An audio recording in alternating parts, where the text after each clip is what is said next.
লেখাপড়াটা কি খুব মানে দরকার জানা, যে লেখাপড়া দিয়ে কি মানে কাজ বেশি দূর যাওয়া যায়, না হলে যাওয়া যায় না?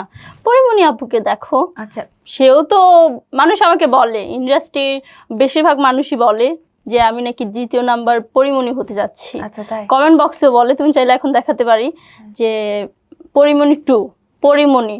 আবার এখন মিডিয়ায় কাজ করতে গেলেই বলে যে পরিমণির পর তুমিই পারবা। এটা সবাই মানে 1-2 জন না।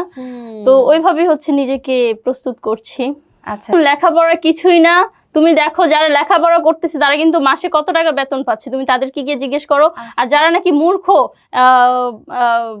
ইউটিউবে এসে ব্লগ শুরু করে দিচ্ছে, তারা কিন্তু ইজিলি মাসে 2-3 লাখ টাকা এমনিতেই কামাতে পারে, যা একজন লেখাপড়া জানার মানুষও পারে না। এটা তো কখনোই হতে পারে না, কারণ পড়াশোনার থেকে বেশি ইম্পর্টেন্ট আমি যেটা মনে করি যে মানসিক জ্ঞান, অর্থনৈতিক জ্ঞান, অ্যান্ড হচ্ছে আমরা আশেপাশের মানুষের থেকে যা শিখি, ওই থেকে যা আমরা শিক্ষাটা পাই না, আমার মনে হয় না যে ওইটার থেকে এটা বেশি ইম্পর্টেন্ট। বাট আমার মনে হয় যে এই জিনিসগুলো থাকলে একটা মানুষের আর শিক্ষারও প্রয়োজন হয় না। তো এটা আমার ভিতরে আছে, বাবা ভিতরে ঢুকে গেছে অলরেডি। হ্যাঁ